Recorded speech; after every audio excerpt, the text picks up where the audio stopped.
Good afternoon, or good evening. I'm Ed Steinfeld. I'm the director of the Watson Institute for International and Public Affairs. I'm so happy to welcome James Forman today back to Brown University. Professor Forman's definitely not at the end of his career, not even at the midpoint of his career, still, I would say, in the early stages of his career, and he has done extraordinary things. Certainly, what Professor Forman has done evokes admiration, certainly by me, maybe envy among those of us who would love to win a Pulitzer Prize, but the most important point is that James Forman has been living a career that I think embodies the aspirations that many of us here at Brown have, and certainly embodies the aspirations of what the Watson Institute is all about. And I mean that with respect to just cutting-edge scholarship that speaks to policy, a life dedicated not just to scholarship, but also service, and scholarship and a professional life of both practice and academia dedicated to effecting positive change in the world. Professor Forman is a professor of law at Yale Law School. He's also a graduate of Yale Law School. And in saying welcome back to Brown, I should emphasize that James Forman is a graduate of Brown University. Excellent. Thank you.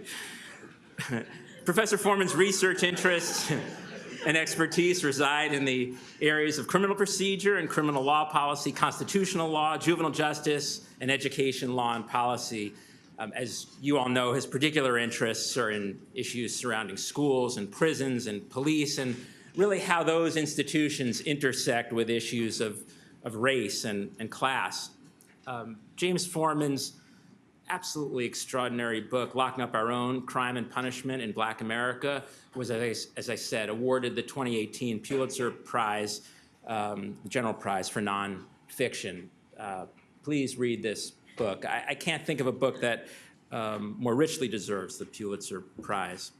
Earlier in his career, James Forman served as law clerk for Supreme Court Justice Sandra Day O'Connor, and for 6 years served as a public defender in Washington, D.C.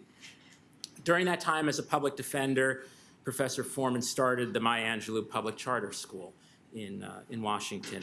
As I said, he embodies all of our aspirations, everything that we're trying to achieve here at Brown and here at the Watson Institute.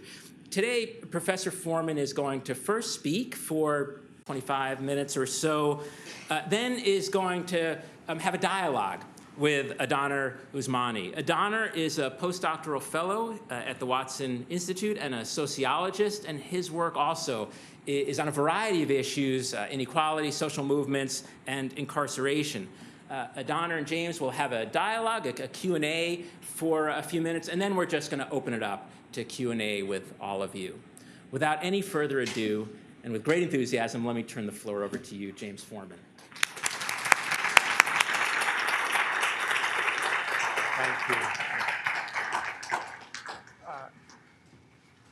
Professor Steinfeld, thank you so much for that wonderful introduction and for inviting me here.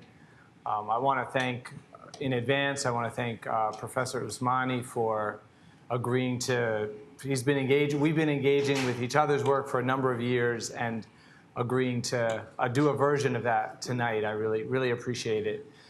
And I appreciate all of y'all coming out. I know this is a busy time of year for students. It's a busy time of year on campuses, a busy time of year at my campus. And so I appreciate y'all taking the time to come and to have this conversation. Professor Steinfeld mentioned, that I went here, and it's absolutely true that the sort of values and the opportunities that I had here were things that shaped my life, shaped my worldview, and I was just coming back up the hill today, and I was just filled with lots of warm feelings. So it's a special place. Y'all know this, and I'm just really incredibly glad to be back. There are books I'll be signing books afterwards. There's books for sale. And one thing I want to say about that is when I was a student, I don't know if there's anybody else out here like this, but I was on heavy, heavy financial aid for college and for law school. And I'm incredibly appreciative of that opportunity. I wouldn't have made it through college or law school without the financial aid department.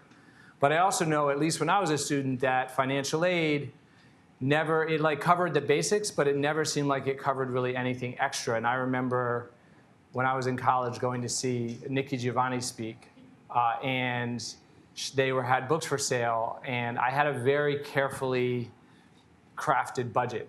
And my budget just didn't give room for me to make an extra book purchase. So I can't say that I thought of it at the time, because I don't think I thought at the time I was going to ever write a book. But when I did write a book and I started going to give talks about it, I told myself that I always wanted to make the book available to students at whatever cost you can afford. So if you're a student, or if you're a member of this community more broadly, and you want to get a copy of the book and you want to have it signed, please don't let cost be an obstacle. Go and offer what you can to the bookseller. And if what you have to offer is a smile and a handshake, then that's fine too. And get a copy of the book, and I'll be delighted to sign it.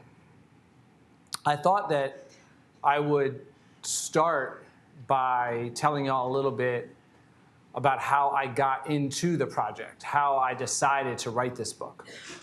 And my motivation, and if it's okay with you, I think this mic is going to work okay. I might not stand there. My motivation for writing the book came from my work in the criminal legal system. And I'm struggling with what to call it. I used to call it, and I call it in the book, the criminal justice system. But like more and more people, I've started to wonder about that description, that whether it deserves to be called the criminal justice system, since there's so little justice in it. So I go back and forth, and I'll go back and forth in this talk. But it came out of my experience in that system. I was a public defender, and I had taken the job of being a public defender because I viewed it as the civil rights work of my generation. And I want to tell you a story about a case that I had and a client that I had. There are a lot of stories in this book. It's history and it's law and it's argument, but it's fundamentally wrapped in a set of stories. And one of the stories that I open with is a young man that I represented by the name of Brandon. Brandon was a teenage client of mine, 15 years old, and he had pled guilty to the charge of possession of a gun and possession of a small amount of marijuana. And I was his public defender. I was representing him, standing next to him in Superior Court, Washington, D.C., asking for probation. And I mentioned why I became a public defender, that I was doing it because I viewed it as the civil rights work of my generation. Well, my parents met in SNCC. They met in the Student Nonviolent Coordinating Committee, the original civil rights movement. My dad was the executive secretary. My mom was a member of that organization. They're an interracial couple. My dad is black and my mom is white. They're an interracial couple at a time when those marriages are illegal in many states in this country. And their generation changed and transformed this nation in ways that we are still just beginning to grapple with. Theirs was the generation that passed the Civil Rights Act of 1964, the Voting Rights Act of 1965, the Fair Housing Act of 1968. I mean, they'll teach you that Congress passed those laws and the president signed them. But I hope here at Brown they're still teaching you that the only reason Congress acted and the only reason the president signed those bills is because people marched and people advocated and people organized and people took to the streets. And that was my parents' generation, and that was their struggle. And they had made it possible for somebody like me to have opportunities that were unimaginable in my father's generation. But yet and still, with all of that opportunity that the civil rights movement created, as I was graduating from law school, I could see that there was unfinished business. And the place where I saw that unfinished business manifesting itself was our criminal legal system. We didn't have the term mass incarceration when I graduated from law school. That's a term that was created by advocates and activists in the year 2000 to describe this phenomenon. And I'm graduating law school in the mid-1990s, and even though we didn't have the term, we already knew some of the statistics that have become familiar to y'all now. We already knew that 1 in 3 young black men was under criminal justice supervision. We already knew that the United States had passed Russia and South Africa to earn the dishonor of being the world's largest jailer. We already knew that the United States had 5% of the world's population and yet had 25% of its prisoners. And I had seen some of the changes in American society that had helped to produce those numbers in my own lifetime. I grew up in Atlanta, mostly African-American neighborhood, working class, middle class in pockets. And as a child, I could see the kind of policing practices that would come to generate mass incarceration. I'm black, but I'm so fair that a lot of times the police officers in my neighborhood didn't know it. And I could see a difference between how I was policed when I was walking by myself in my neighborhood versus how I was policed when I was with my friends. 2 blocks from my house as a child, in either direction, were 2 enormous institutions, huge hulking structures. One way from my house, you got to a General Motors plant. If you walked the other direction, you got to the Atlanta Federal Penitentiary. That's when I was a kid. Now I'm graduating from law school, 15 years later. One of those buildings has shut down, padlocked, jobs shipped overseas.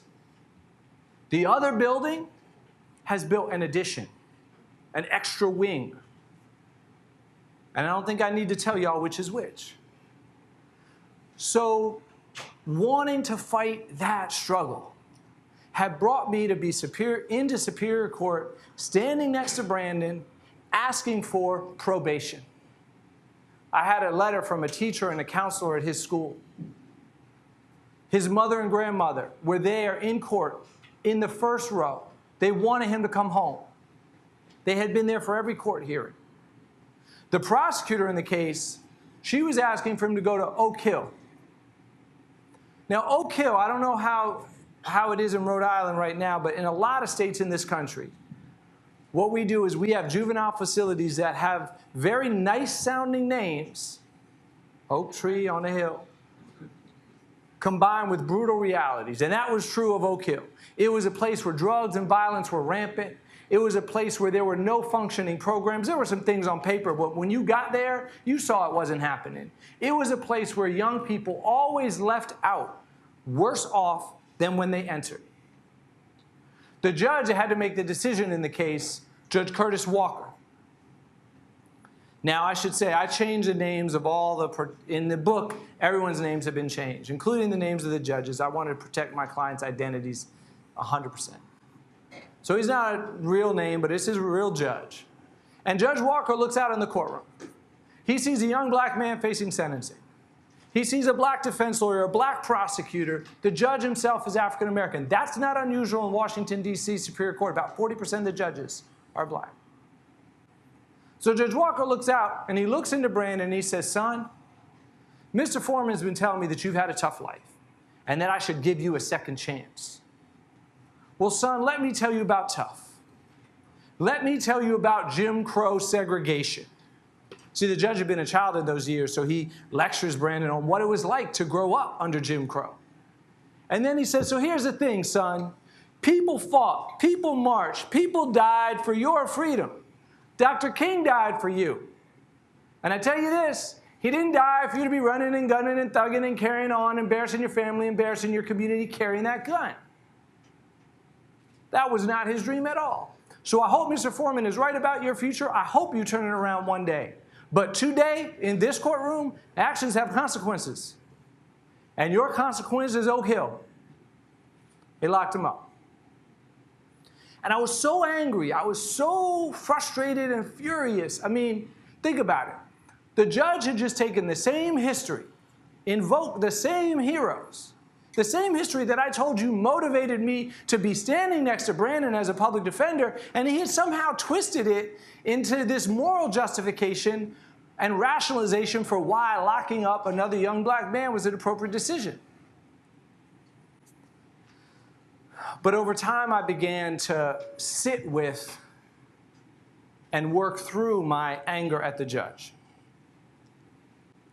Still in process on that. But as I began to do that, I began to think about the fact that, the judge was not alone. The city council that passed the gun laws and the drug laws that Brandon was being sentenced under was a majority black city council. The police chief was black. The police force was majority black. The mayor was black. The chief prosecutor in our city at the time, Washington, D.C., was none other than Eric Holder, long before he became the Attorney General. And even with all that representation in local politics and local government, we were doing the same things.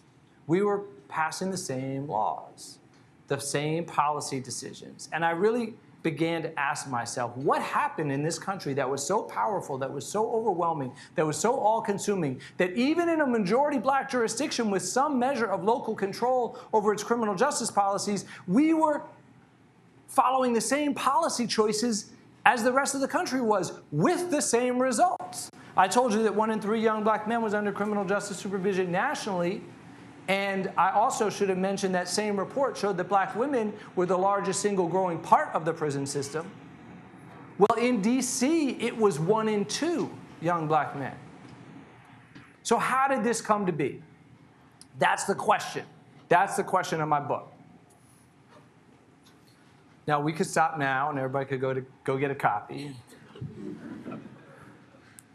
My son's in, I don't know if any of y'all did this in school. My son's 9. They do in his school, they do sustained silent reading.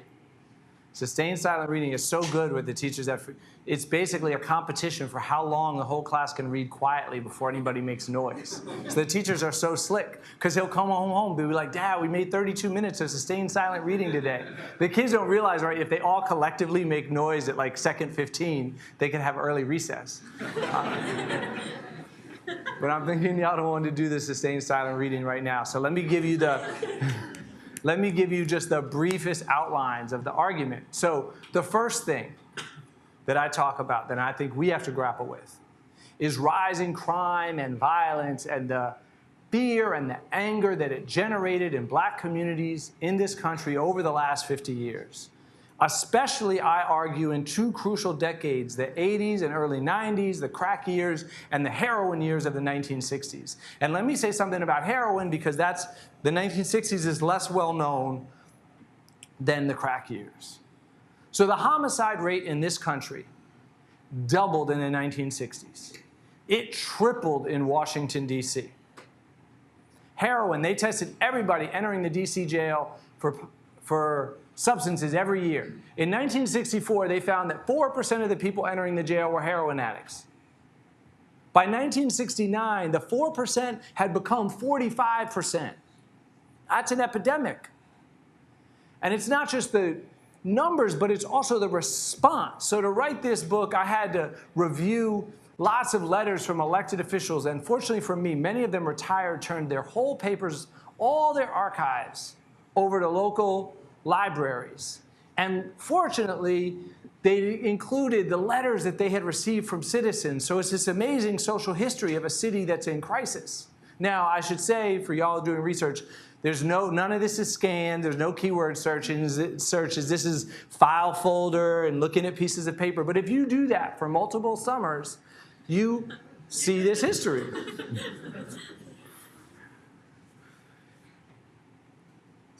This is a majority black city, right? 70% African American. So these are mostly black citizens writing to mostly black elected officials. The first DC City Council, 11 out of 13 members are African American, 1975.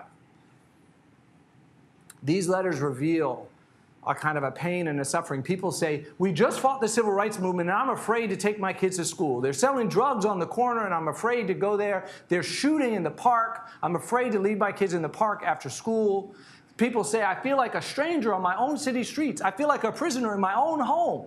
And then over and over again, these letters end with some version of do something, do something. You got to do something about it. All right, who's receiving these letters? That's the second big argument in the book. The generation of people that are receiving these letters is the first generation of African American officials to be elected in any number since Reconstruction. Side note on African-American officials elected, shout out to some of the amazing representatives and other folks that got elected in this last election cycle. Please watch some of these people. Lauren Underwood, Ayanna Pressley, Lucy McBath, Rachel Rollins, and I watch these women. I'm proud to say an incredible number of them are women, which is actually one of the differences from the period that I'm talking about. But let me get back to the book. This generation, right, the first generation to be elected in number, 800% increase in black elected officials in this country in the 70s and 80s. Now, it's an 800% increase over almost zero, right? But it's an 800% increase, and it's because of the Voting Rights Act of 1965. This generation, many of them are from the South. Some of them were in the Civil Rights Movement. All of them remember the long history of under-enforcement and under-protection of the law that has been part of the black experience in this country since slavery. My dad used to talk about this. My dad grew up in Jim Crow, Mississippi, Jim Crow, south side of Chicago. He said to me, we didn't call the police when there was a crime in our neighborhood. Under Jim Crow, the police weren't going to come. They didn't care about a crime in a black community. And if they came, the only thing you could be sure of is they were going to make matters worse. So this is a generation that remembers this history, and now they are in office. They have some measure of control of local government, police especially, and with that power, they are bound and determined to try to make the law enforcement apparatus respond to the claims of those letter writers, those black citizens who are asking for protection, those same black citizens who wouldn't have bothered to write their elected officials under Jim Crow. They would have known they weren't going to get a response. Now they have black elected officials in office. They want a response, and some of that generation want to provide it. Okay, so crime is rising. People are scared. There's a generation of black elected officials, at least some of them have what I call a racial justice motivation to respond. But why police and prosecutors? Why is that the response? And here's where, this is a book that is about black communities, black activists, black intellectuals, black legislators, black executives. But any book that's about the black experience in this country also has to tell a story about the limitations and the constraints, the larger structures, right? The larger white society that limited the options that was available to these black elected officials and the citizens that they represented. So let me mention a couple of those limitations and those constraints. The first constraint is historical. This is a generation of officials who, because of a history of racism, starting with slavery, which we should never forget, and I'm sure this is not forgotten on this campus, but slavery, an institution that we have had in this country for longer than we have not. It gets taught as a unit. It gets taught as an episode. It's more than 50% of American history. And that's just slavery. Now you add Jim Crow, you add segregation. If you add those years, that's 1619, blacks first arrived on these shores, to 1954, 1963. That's 85% of American history that has been enshrined white supremacy in law. And that means that these communities were denied services and denied opportunities. So this generation of elected officials has been elected to represent neighborhoods that, because of this history of discrimination, manifested in redlining, discriminatory application of the GI Bill, discriminatory choices about where to build the federal highways. They built a federal highway system in this country in the 1950s and 1960s. And where do we build it? In city after city, we destroyed black neighborhoods to build those highways. So because of this accumulated history of discrimination, these neighborhoods lack the resources that they need to protect themselves without relying on the state, without relying on government. Second constraint is political. My argument in this book is that local politics matter for how we got mass incarceration and how we need to respond. But there are limitations to local government, and you see it in this book. The black elected officials that I write about have had what I call an all-of-the-above strategy to fighting crime and violence. They have said, we want more police and more prosecutors, and sometimes they've even said, unfortunately, we want more prisons. But they've also said, We want more money for jobs, more money for schools, more money for education, more money for drug treatment, more money for health care. We want gun control, national gun control, to go along with the local gun control that we're passing in cities. We want Congress to pass national gun control. We want a Marshall Plan for urban America. We want the United States government to do for black communities what the United States did for Europe after World War II, to reinvest, to rebuild, to revitalize. And so for 50 years, they've been asking for money for all of the above. And for 50 years, black elected officials have been coming back from Congress with money for one of the above: law enforcement, police and prosecutors. Last constraint that I'll mention, and I end with this one because it's a constraint that I think that we still suffer from to this day, but was especially true in this period that I write about, 70s, 80s, and 90s, and that the generation that's in this room is beginning to liberate us from. This is a generation of people that was elected officials that were constrained by their imaginations and how to respond to what were real and pressing social problems. There's a lot of examples of this, but let me just mention one. One of the people that I write about is a guy named David Clark. Now, David Clark, I mentioned that 11 out of 13 members of that first city council in DC were black. David Clark is one of the 2 white members. The thing you need to know about David Clark for these purposes is that he was not a drug warrior. In fact, the first piece of legislation that he pushed when he got into office in 1975, 75 y'all, was marijuana decriminalization. Didn't pass. That's story of that fight, story of chapter 1 of the book. But just know that he's not a drug warrior. Okay, so now, it's the early 1980s. David Clark's now chair of the city council. And remember I told you about heroin in the 60s? It's come back in force in the 80s. Increase in overdose deaths, increase in street sales. And David Clark sees an increase in the number of letters from citizens, and this time they're very focused on heroin, and heroin addicts in particular. People are saying, everywhere I go, I'm seeing addicts. They're gathering, they're nodding off on the park benches, they're gathering on the corners, they're on the stoop, they're leaving dirty needles in the alley behind my home, behind my row house, behind my place of business. And over again, these letters end with some version of, do something, you gotta do something about it. Now, David Clark receives these letters, and he's a responsible elected official. He sends them to the head of the relevant government agency. That's good. But who does he send them to? Remember, the problem is addicts in public space. That's what citizens are writing about. So does he forward the letters to the head of the Department of Mental Health, Addiction Services, Public Health, Treatment? Now, he's not a drug warrior, but he's an American. And like so many of us, he's had his imagination constrained. He can only think of the problem of an addict in public space as a problem that you forward to the police chief, who's gonna send police officers with handcuffs and with guns, and whose only place that they can take you for treatment is a place where there is none, the local jail.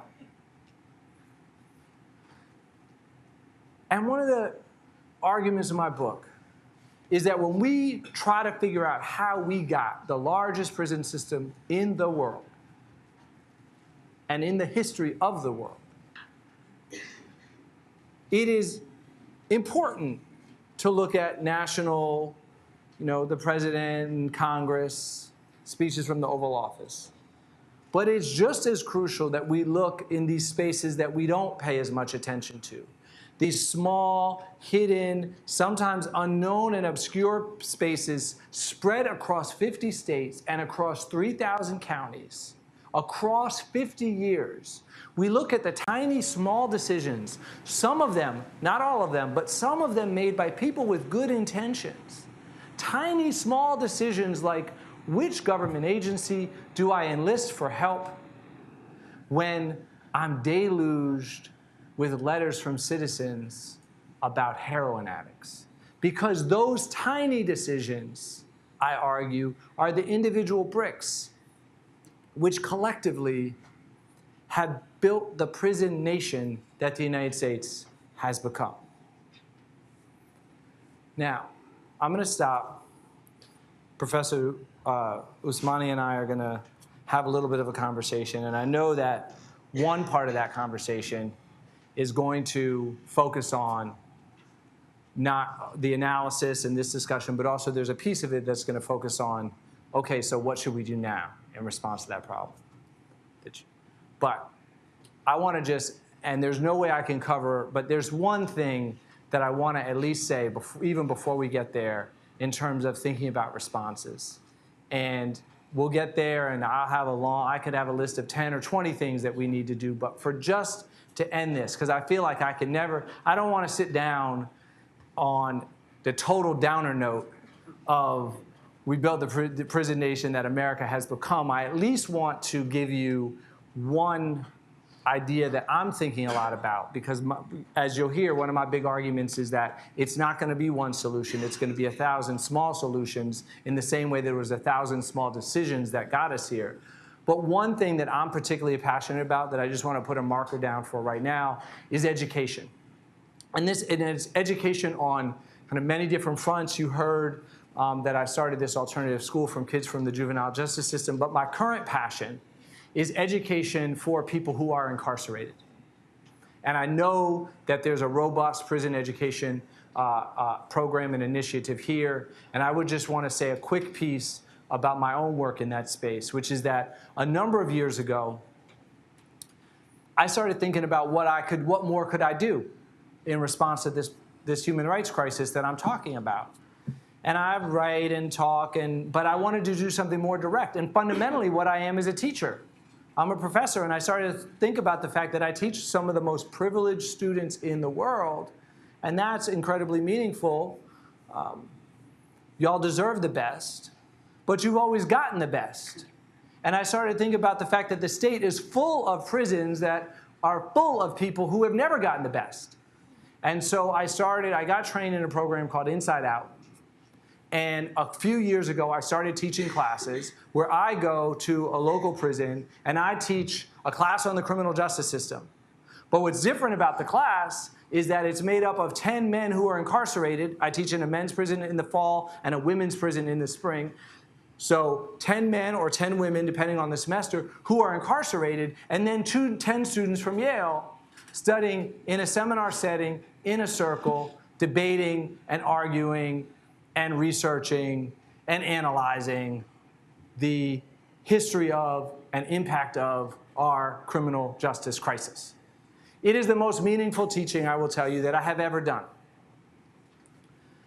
It's transformative for the students who are coming from Yale because they're exposed and are able to have conversations with people that right now we currently define as, in this country, as the other, as the unknown, and that othering that has been one of the things that sustains the attitudes that produce mass incarceration, because we define people by a criminal label. They lose their humanity, their offense of conviction, and this kind of educational experience breaks that down entirely.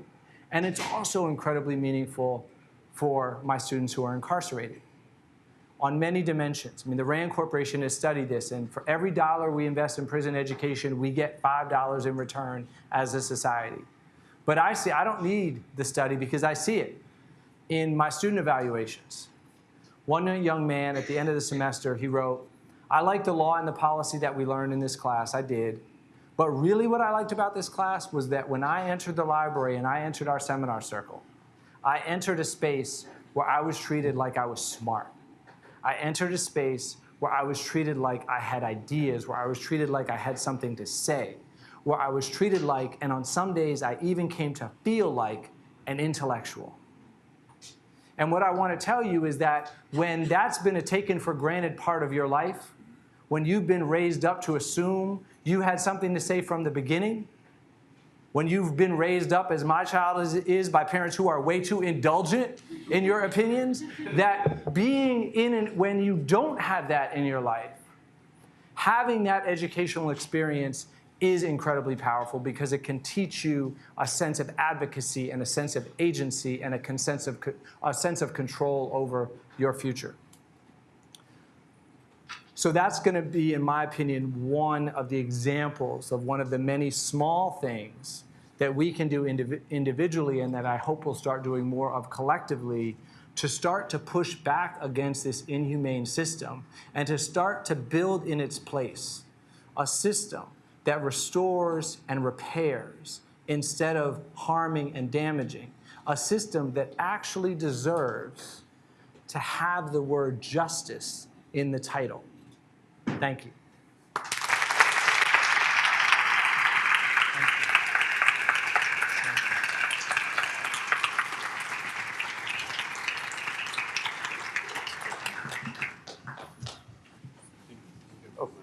Okay, sorry. Yes, sir.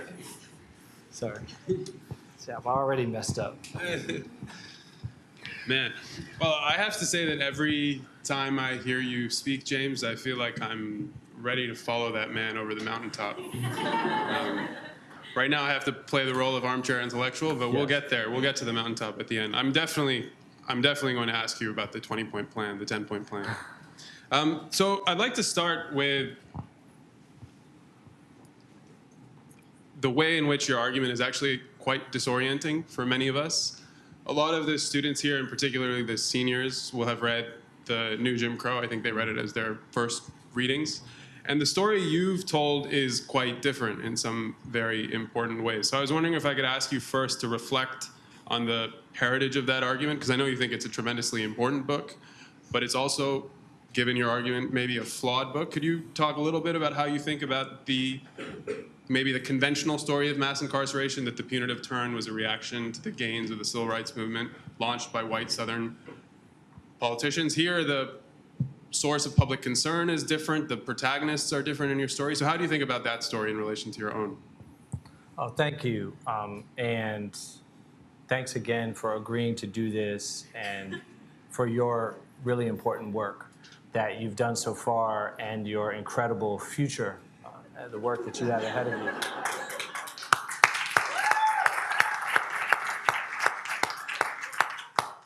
These are my students, and they have to clap. So.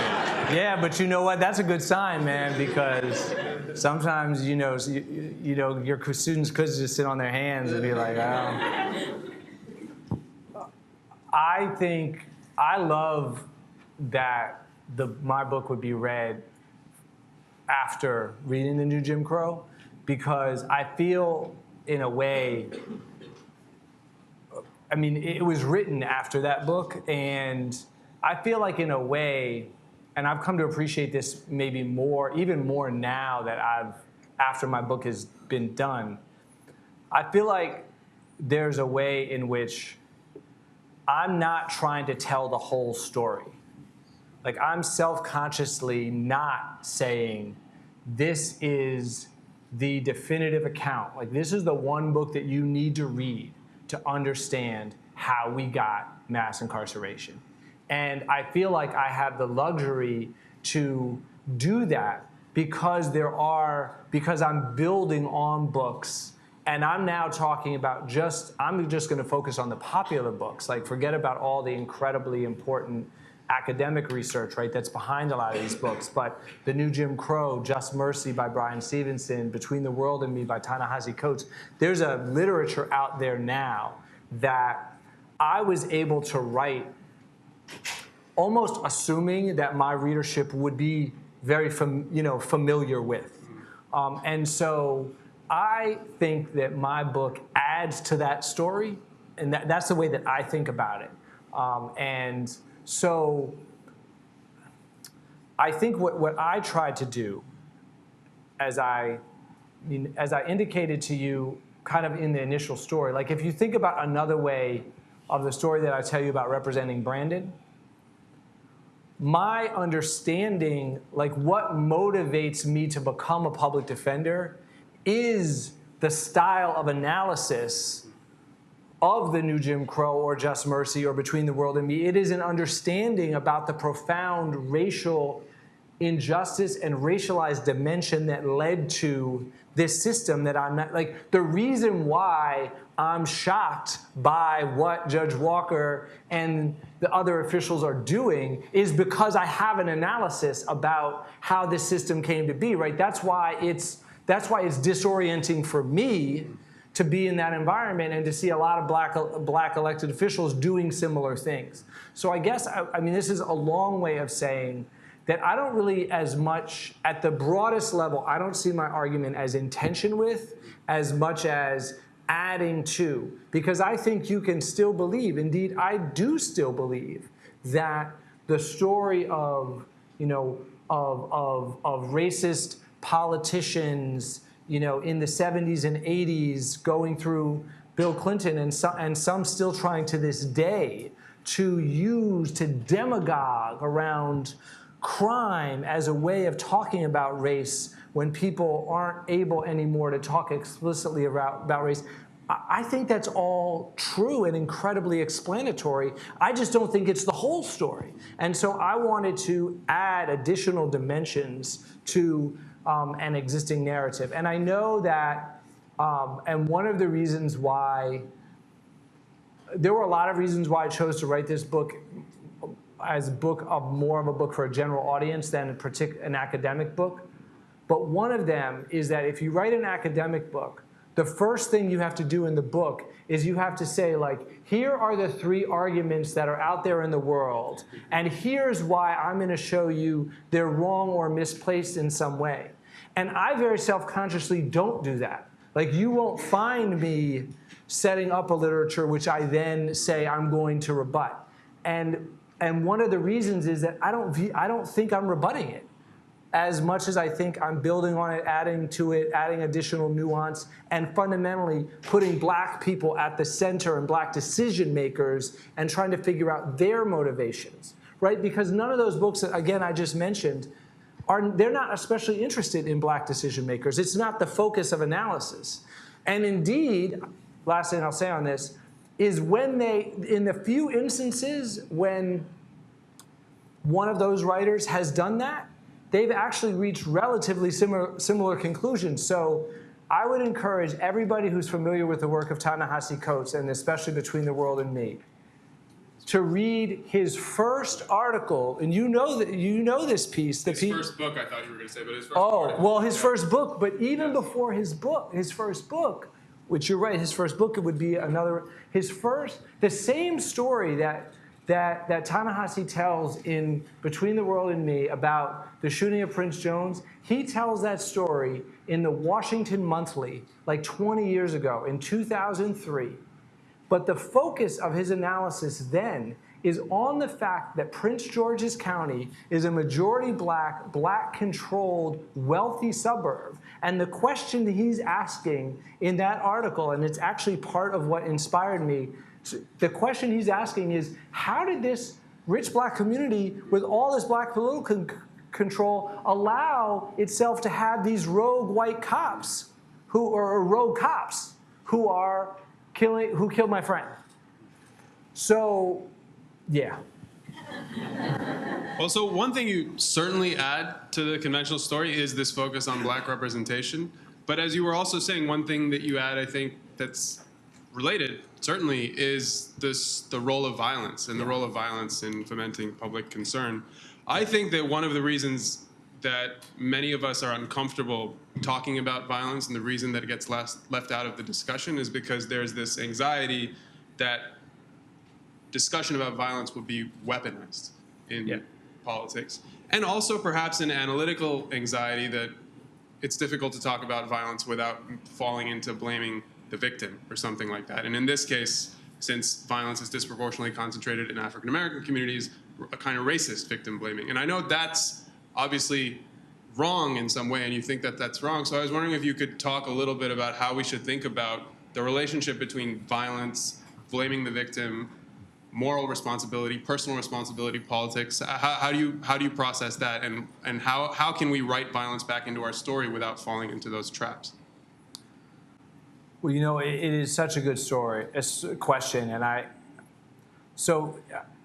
did not start out wanting to focus on violence. I didn't have that in my head necessarily as an argument that I was going to make. I mean, I thought that it could be there. I just wasn't sure. Before I had a book, I had a whiteboard in my office. And before I had a single word written, a single file opened on the computer, the whiteboard said, and I wish I had taken a picture of it, but it said basically, it said African-American actors. And then underneath it, it said police, prosecutors, judges, probation officers, elected officials, basically all the people that I had spent years working with in DC and then I had grown up with in Atlanta. And that's, again, another thing now that I reflect more about the book. One of the reasons I think I got to it was I grew up in a majority black city with black political leadership, and then I spent my adult life as a practitioner in a majority black criminal legal system with lots of black practitioners in it. So I knew that's what I wanted to do. But here's the thing. Once you start, if you use that, black communities, the black press, black citizens writing to their elected officials, if you use that as your lens of analysis, then violence and addiction and fear are going to leap off the pages because people were talking about it. People were scared. I mean, you would have to just say, like, I'm going to just actively misrepresent history and you'll see, I mean, you'll see it if you open the book, you'll see cartoons, you'll see headlines, you'll see Malcolm X talking about violence as a huge problem in Washington, D.C. in 1963 and 1964, wanting to convene an all-black summit in D.C., right? And this is the city that we know, right? We know that Goldwater and Nixon would use crime in DC in particular as one of these kind of racially coded moves. And because they did that, right, because they distorted and misunderstood the sources of, or distorted because I don't think they misunderstood it. They distorted the reasons for the violence, and then they came up with these incredibly punitive solutions. Those of us that are upset with their analysis have a temptation to say, well, they were lying about the violence, but Malcolm X wasn't lying about it. And those letter writers weren't lying about it, they were feeling it.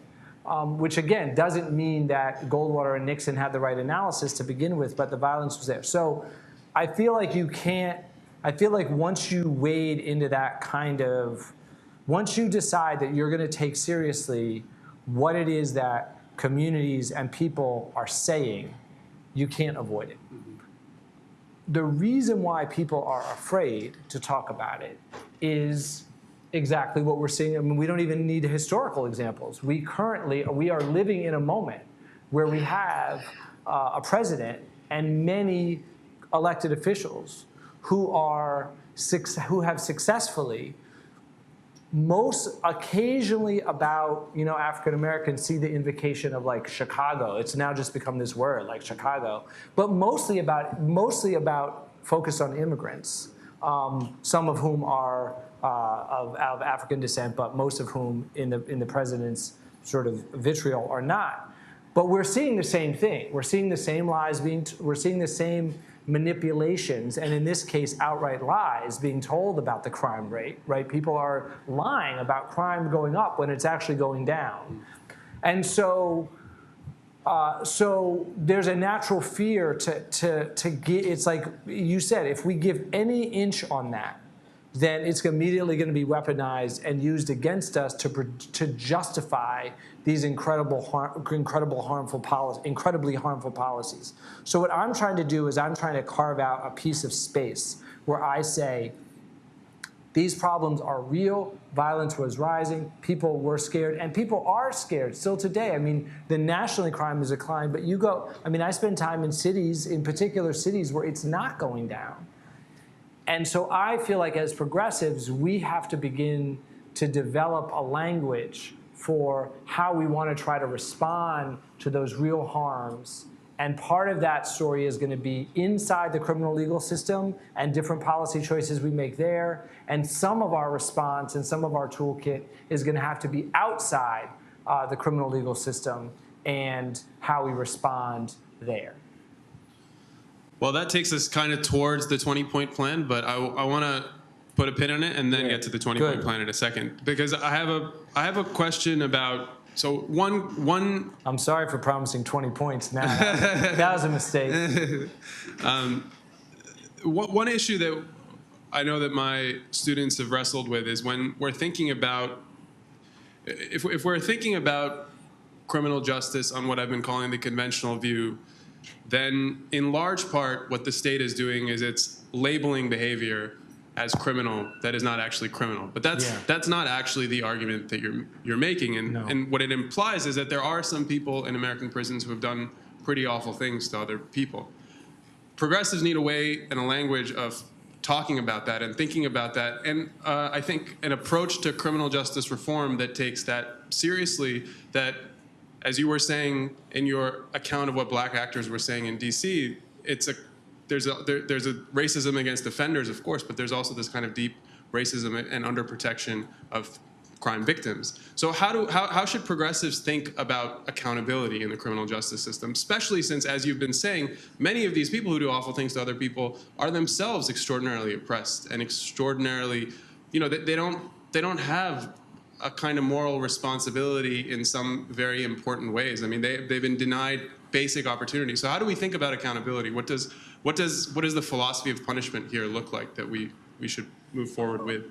Well, I guess a couple different things. The first thing I want to say is what you're referring to as a conventional wisdom. I want to say I also endorse a piece of that in the sense that there are crimes, right, that get defined. There's behavior that gets defined and then policed and made criminal, and that's in my book too, especially around pretext stops and stop and frisk and drug enforcement, right? And so that's part of my story also. It's just that's not the whole story, right? And so I also talk about interpersonal violence. I also talk about acts which would be considered harms and crimes anywhere. Yeah. And so so I guess I think a couple of things.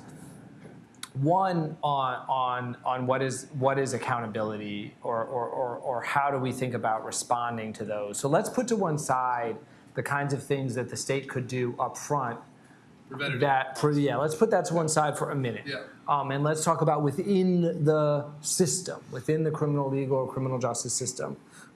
So the first thing that we have to really understand is how extraordinarily and historically unprecedentedly punitive we have become in this country in terms of the length of prison sentences imposed and the way in which we treat people, the way we house people, the demeaning circumstances and interpersonal treatment that we subject people to while they are incarcerated, the lack of educational opportunities while people are incarcerated, and then the lifetime discrimination and humiliation and stigma that we impose upon them after they get out of prison. So all these things, none of these have to be or should be part of a progressive response that takes interpersonal crime and violence seriously.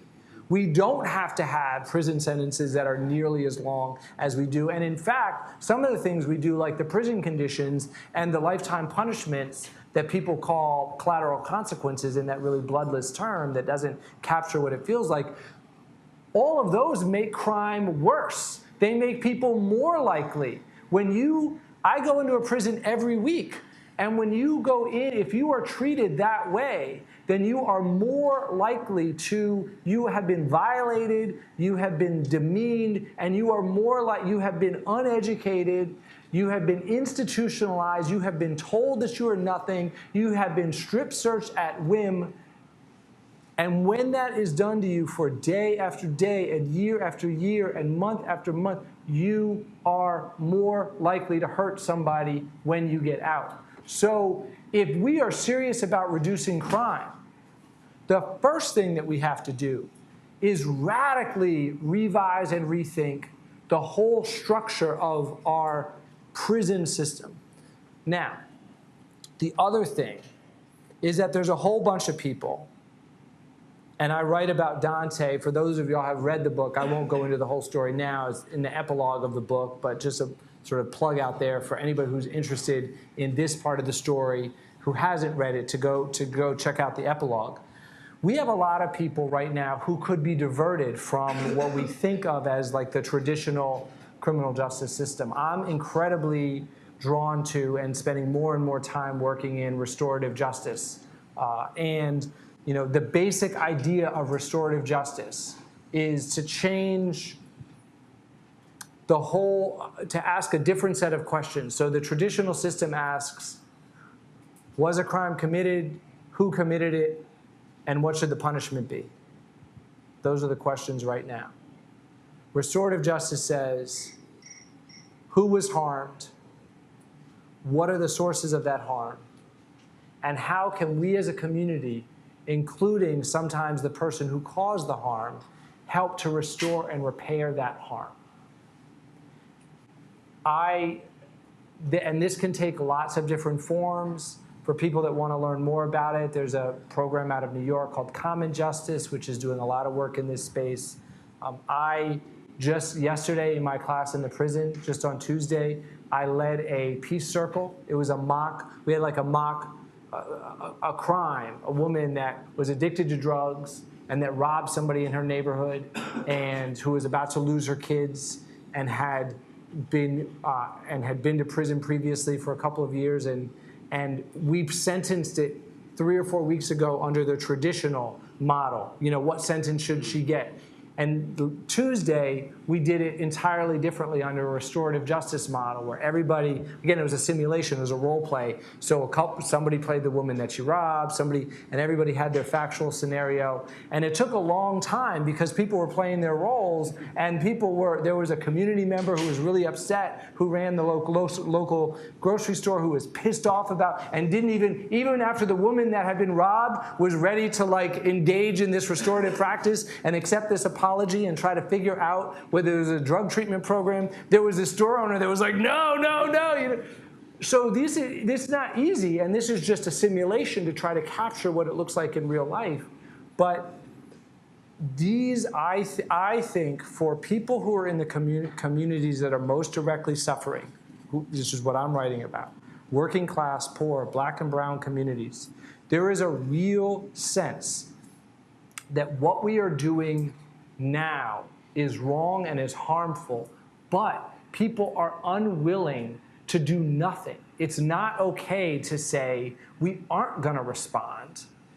And so then the question is, what can we do instead? And that's the power of restorative justice. Because what restorative justice says, you asked about accountability, there's actual accountability. There's no in our system right now, there's no real accountability. The person never has to apologize. The only apologies that you ever see in court are right before sentencing, right before the judge has imposed sentence. Y'all have seen it. If you haven't been in court, you've seen it on TV. Do you have anything to say for yourself? Well, if you turn right then and apologize to the person that you robbed, nobody believes you because everyone knows you're just trying to get a lighter sentence.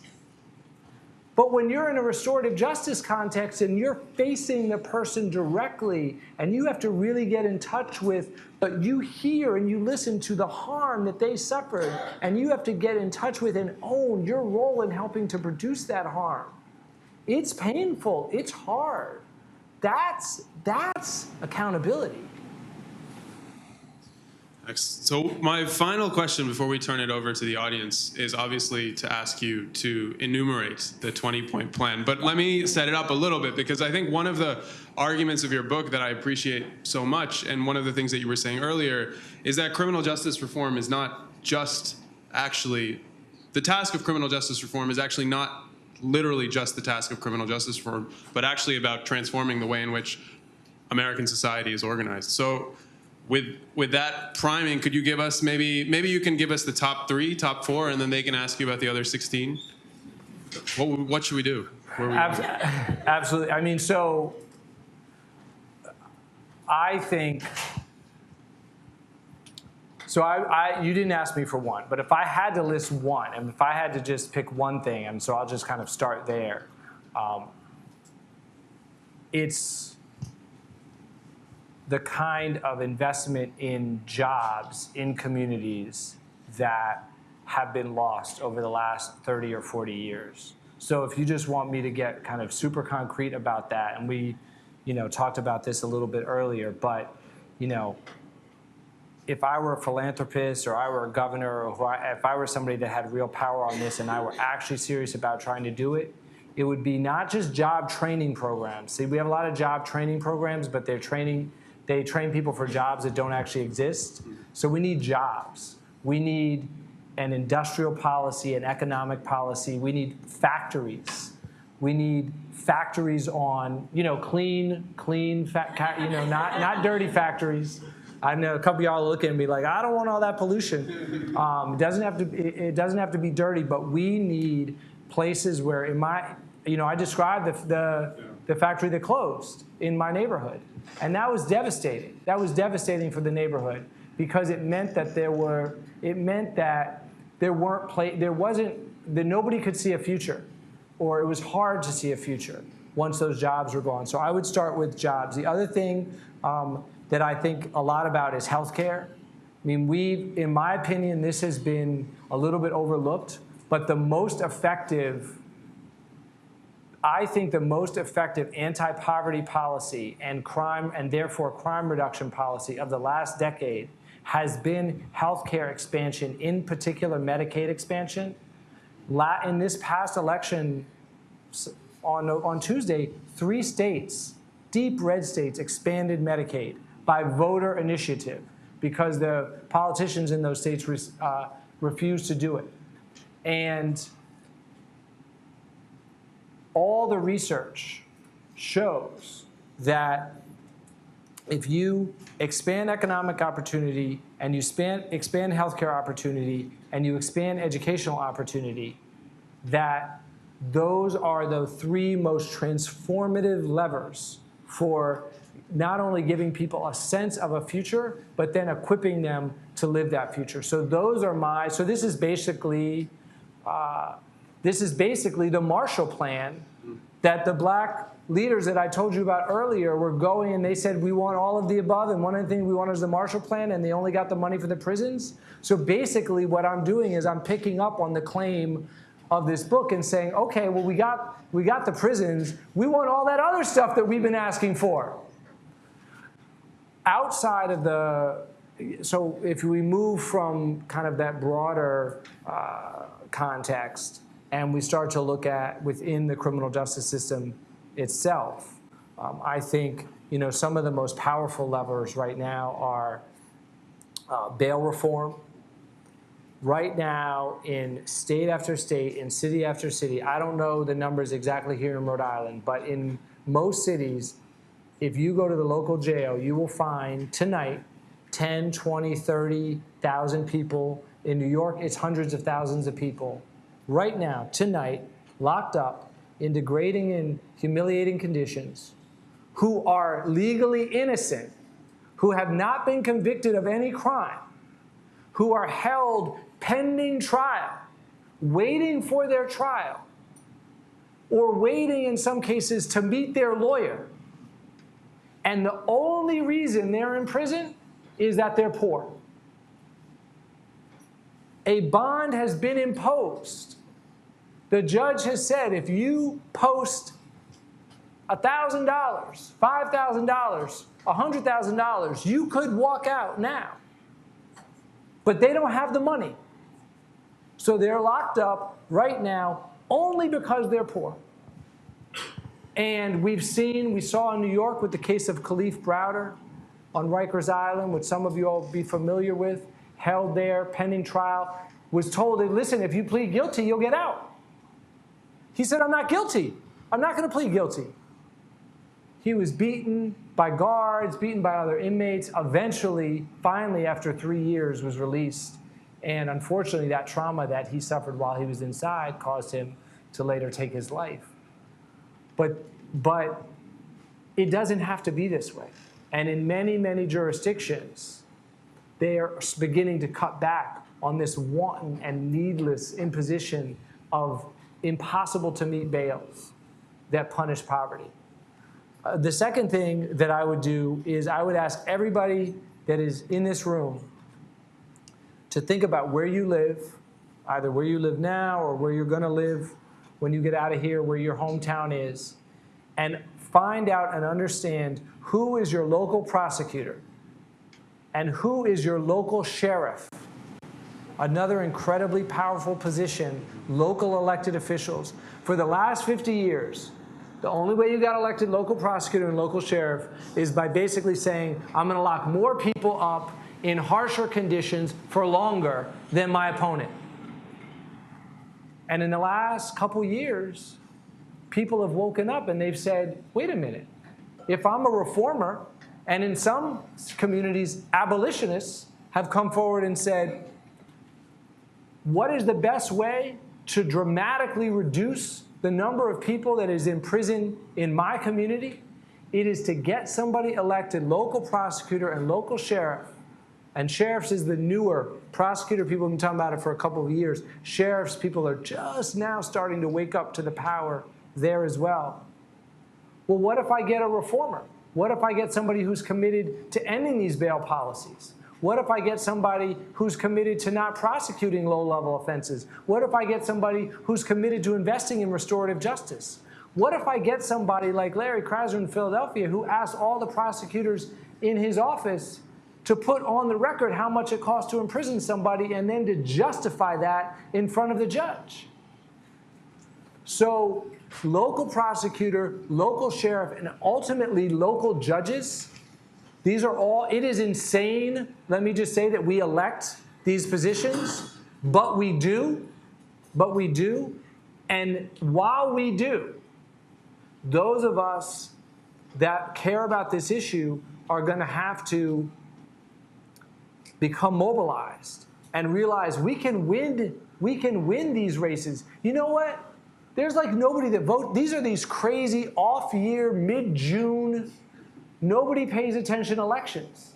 And that's terrible in general, right? But the opportunity that it presents for activists and advocates is immense. Because like if we all voted, we would only need to like get like two more, to each of us could get two more people, and we could elect a new prosecutor. So bail, prosecutors, and let me just mention one other thing I'm just going to mention, because this is something every single person almost in the room can do, and you don't have to wait that long. It's a small thing, but it's an important thing, and it's jury service. Most people, when they get a notice to serve on a jury, they like ignore it, they bury it, they hope it goes away, then they ask for a maximum extension, inconvenient, I don't want to go, it's a drag. But you can have incredible power as a juror, whether it's a grand juror who decides whether to indict or whether it's a petit juror who decides whether to convict.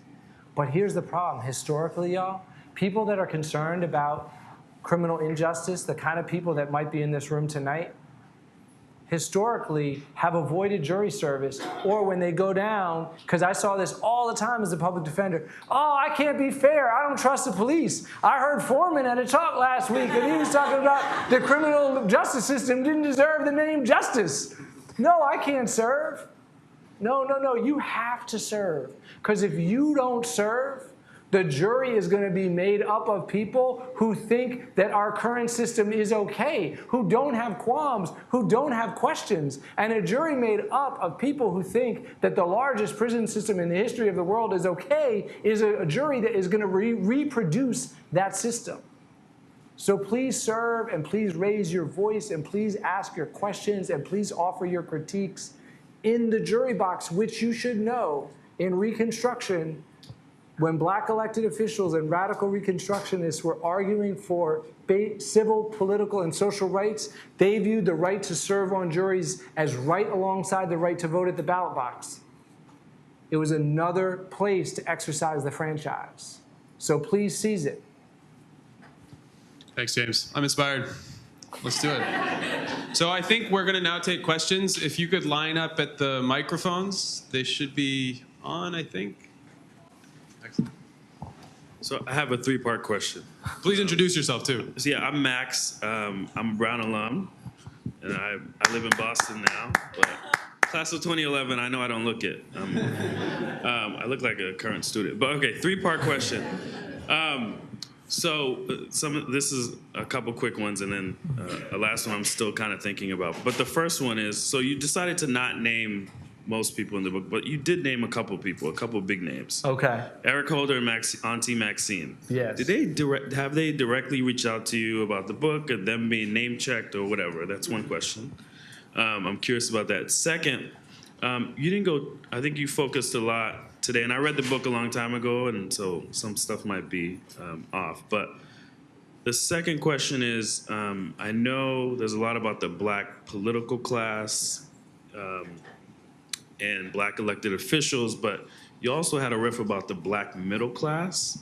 And so I'd love for you to talk a little bit about that. And they are kind of related. I think the people who become kind of black political or kind of come from the black middle class.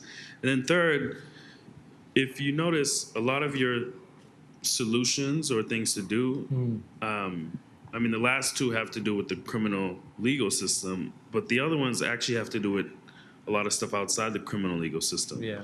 And I think one of the things I think we've talked about a little bit is I've actually spent a lot of time giving your book to people, not the usual suspects, right? Not the people who are kind of all about mass incarceration, but people in healthcare, people in data and technology, people in education, even higher education. Because what I noticed after reading your book is this kind of stuff is happening in a whole bunch of different sectors where black leaders within different systems and sectors are actually perpetuating a lot of these kinds of things. And so I'd love, related to that question, what's the kind of most unusual suspect who has read your book that you've been kind of surprised about, that doesn't fit the kind of mold of, the regular person that reads books about mass incarceration and criminal legal system. So that's the three-part. Yeah, I see that. All right, let me.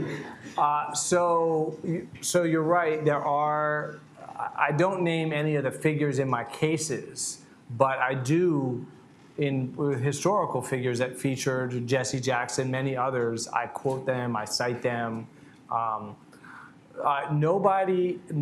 Eric Holder has not, or Congresswoman Waters has neither have reached out to me. And in fact, nobody who's named in the book has reached out to me. I think that for the most part, people are trying to put kind of episode or a time period behind them. A lot of people who stand out, like the three names I just mentioned, are all people who, and I note this and I point this out, are people who have gone on to live lives focused on kind of criminal justice reform efforts. But I think, in my experience, politicians aren't great at apologizing, and I think that people who are in public life sometimes don't want to grapple with the complexity. So even though I try to draw everybody's position in a really sympathetic way and try to describe the challenges and the pressures that they were under, it's still critique. I think for the most part, if you can avoid that, you do. So that was the first question. And then the second question, I think I remember the third, but just give me one word that'll remind me of the second.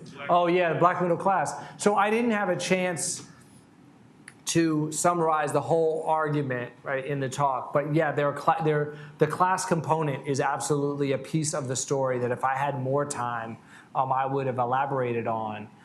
There are lots of ways of thinking about kind of class in the story, right? And one overarching thing that I'll say is that one of the reasons why I wanted to write this book is that the black community is so multidimensional and on lots of different measures, and that gets so rarely represented in certainly in the media, where there'll be no black characters, or there might be one black character in a show or a movie that's supposed to stand in for all black people. and often doesn't even make it to the end of the movie. And so I knew I wanted to show the richness and the complexity, and one of the dimensions that's complex is class. And so here's one example of the way class plays out. In the chapter on Eric Holder, which is the chapter on pretext stops, right, which is basically stop and frisk for cars, he was a big advocate of this in response to gun violence in the 1990s. And he pushed it in Washington, D.C., and it was adopted by the police force.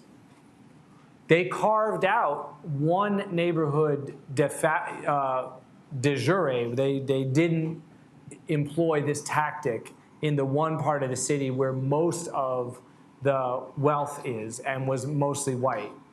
And then de facto, they didn't really employ it much in the community that I lived in, which was the black middle and black upper middle class part of the city. So basically what you had was you had a style of policing that in essence was focused on the black poor.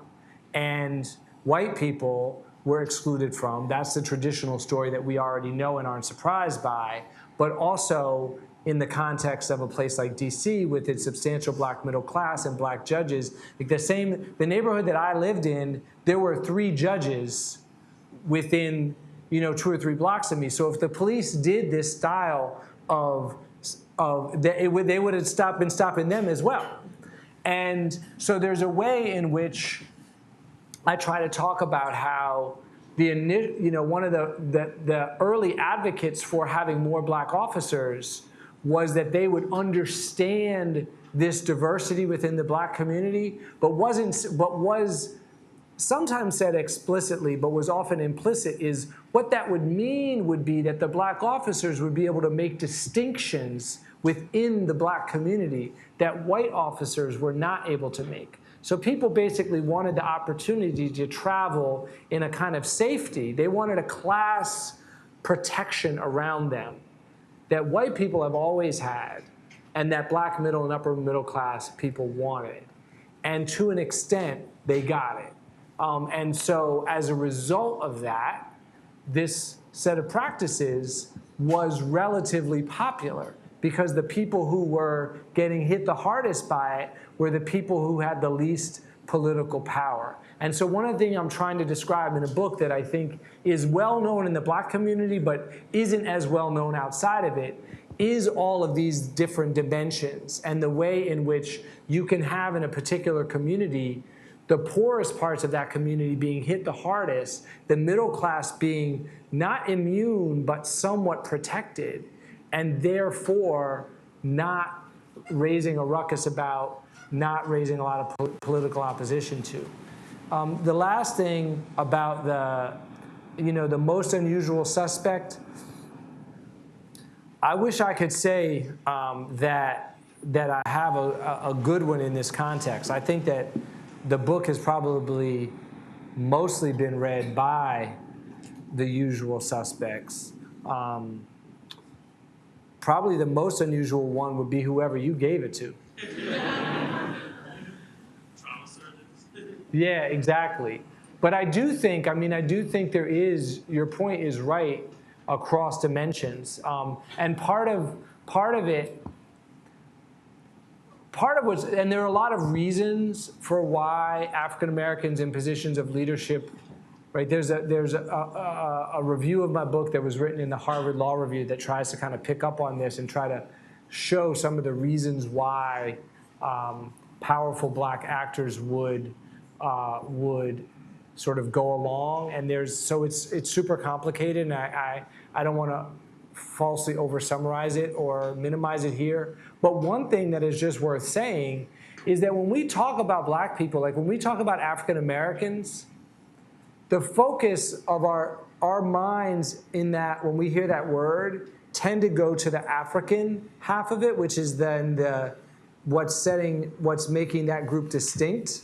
But African American includes the second half too. That is to say, African Americans are Americans, which means we are subject to the same culture, the same education, the same biases, and the same logics and the same institutional pressures as the same lack of imagination. Now, again, it's modified. So the African half of that provides somewhat of a different lens, but there's just a lot of ways in which Black Americans do what other Americans do. That doesn't mean we always or exclusively do that, but we sometimes do. And that's part of the story. Do we have about 6 minutes left? So do you want to? Oh, man. All right. You know what? Do you want to collect these? Yes. Is that best? Yes. And I'll give shorter answers. Hi, I'm Arden. I'm a first-year student here at Brown. So can you go in a little bit more detail about how do we change the language that progressives use? How do we get people, the unusual suspects, to read your book? How do we get more conservative, fearful Americans to see this more as more than just a hippie and liberal initiative? Absolutely. I think, well, should we get the three? Yeah. But thank you for that. I want to thank you for a marvelous book and an equally marvelous talk. But my question is, you raised the importance of creating jobs. Yeah. I just want to know, in this economy, in this culture, how do we do that? And how do we create good jobs, well-paying jobs? I don't share your hope that we can do that. If you have an answer, I'd love to hear it. Hi, dear. I was just wondering what your ideal prison system would look like and kind of like how feasible you think that would be. So I'm supposed to do these three questions. Come on, that's not fair. Well, let me take the first one because I think that it, in some ways, so the first question is, as I hear it, is in essence, again, how do we change more minds and how do we build a movement? And so I do feel like it's connected, at least in some ways, to the second and the third. And so I'll do my best to touch on all three, but if I don't, I'm going to be out there, in 5 minutes, and so come up and talk to me to hear more, and we'll go deeper. There are a lot of things I think we can do to change attitudes. Fundamentally, I think it's moving beyond labels and telling individual stories. But going deeper on that, I think that, so if I were a funder in this space and I were trying to think about, how would I help to mobilize, how do I deepen this movement, especially into unlikely spaces? I would focus on the families of people who are involved in the justice system. So people who have been arrested, people who have been incarcerated. I would then focus on them individually and their families. And I think we should think about a massive investment in developing the advocacy skills of the people that have been mostly directly affected, including people who have been incarcerated and their families. Because one of the things about having built a system that is as massive and has touched as many people as, by some estimates, 1 in 3 Americans has been arrested. And by having built this system so massive is that we've created a lot of potential allies and people who can speak to the harms. And it's not just people of color. It's disproportionately people of color, but one of the things that we can overlook in that is that something can disproportionately affect Black people, but if you look at the overall numbers, it can still be mostly white people or a plurality of white people who are incarcerated. And there are a lot, like when I think about the people that are investing in advocacy, I'm thrilled, like in my state of Connecticut, that people are going into cities like New Haven and Bridgeport and Hartford. But I'm teaching in the prison, and I can tell you, there are a lot of working class, some of them from rural communities, some of them from suburbs, some of them from cities. There are a lot of working class white folks who have been damaged and destroyed by this system, and they're the ones who have the ability to go to their neighborhoods, their suburban towns, their rural towns, their town councils, their city council people, their neighborhood meetings, and persuade other individuals of this problem. They're not, a lot of people, some of the people in those neighborhoods are going to want to read the new Jim Crow. but some of them aren't.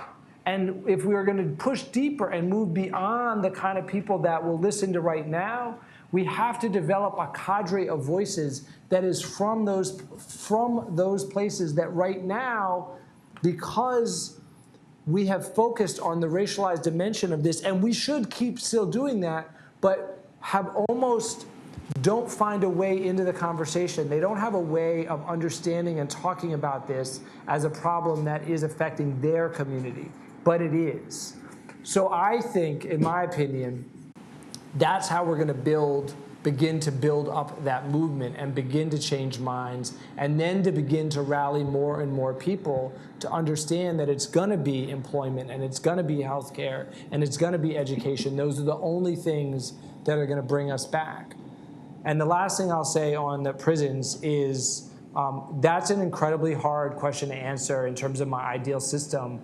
But what I'll say is that I think it's very powerful to try to dream of a world or imagine a world where we don't have prisons, because when you do that, it opens up the mental space for you to try to think about what are the set of institutions and structures that you would have to build to make that world possible. So that's what I find very appealing for me about abolitionism. Having said that, I also recognize that that world is a long, long way off, which doesn't mean it's worth imagining and fighting for the reasons that I just said, but it also means along the way, a lot of smaller bore victories are gonna have to be fought and won. And for me, that means a prison system that's dramatically reduced in size, reduced in footprint, 20%, 30% of what we have now would bring us back to the numbers in the early 1970s. It is going to mean what we never had, what we didn't even have in the early 1970s, and what I've talked a little bit about tonight, but it's going to be a real investment in the lives and the humanity and the minds of the people who are incarcerated. And so the one thing that I want to still keep talking about is that, and so I appreciate the focus on eliminating or shrinking the number of people who are incarcerated, but I want to keep space for talking about we're going to have people in prison for a long time, and I want to make those sites and places be places that look totally different from the way they look now and offer a completely different set of opportunities and life options. Thank you, James. Please join me in thanking James. Thank you.